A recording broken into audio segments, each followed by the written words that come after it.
Who are the best pass rushers in the NFC South? We're here to break it down. Mike, let's start with the New Orleans Saints. I think this one's pretty clear for us. It's Cameron Jordan, a guy who's built like an interior player but plays off the edge as well as any edge defender in the NFL. I'd call him the most underrated player in the league. He very well may be. He has 3 straight seasons of elite grading, 90-plus grades. Over the last 4 seasons, has averaged over 70 pressures per season, and that's an elite figure that he just keeps replicating year after year after year.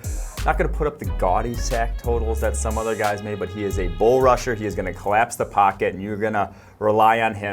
Snap in, snap out. He's not going to come off the field, and he's going to take your right tackle back into the QB. I think the Saints fans would really like to see Marcus Davenport on this list a year from now. His development will be key for the Saints. Let's move on to the Bucs. They were one of the more difficult teams to figure out who's the best pass rusher there. They had the second worst pass rush grade in the NFL last year, behind only the Oakland Raiders. So we went with Vito Vega. He's going into his second year. JPP is, in the mix potentially when he's healthy, but looking at Vega and what he can do pushing the pocket, he might be the best guy. Yeah, over the last 6 weeks of the season, he had 19 pressures, over 3 pressures per game over that span. Looked like a completely different player. So I think projecting this forward, year 2 for him, going to be huge. But I think if he continues that sort of production, you're looking at one of the best pass rushing nose tackles in the NFL, and certainly their best pass rushing threat at this point. He answered some of our questions. We said, can he be more than a run defender? Looked like he can be down the stretch. Let's move on to the Atlanta Falcons, another team that has invested heavily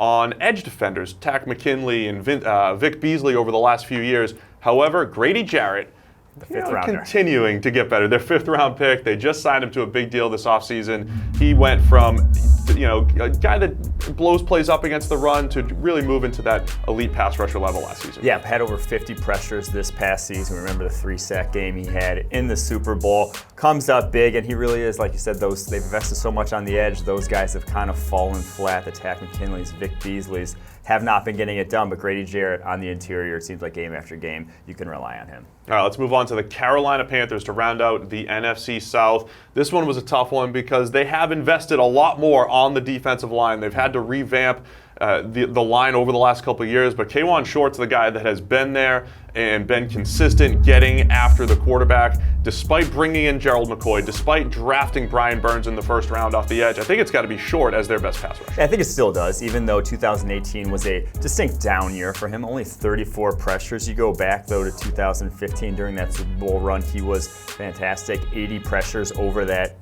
with that regular season and postseason. And has been a kind of a 50-plus pressure year guy when fully healthy. So I do expect him to get back to that level. I think last year, a bit of an aberration for him. Yeah, I think the good news in Carolina, it looks like the best depth that they've had on the defensive line in years. So there you have it. It's the best pass rushers in the NFC South. For more great content, be sure to subscribe right here on the PFF YouTube channel.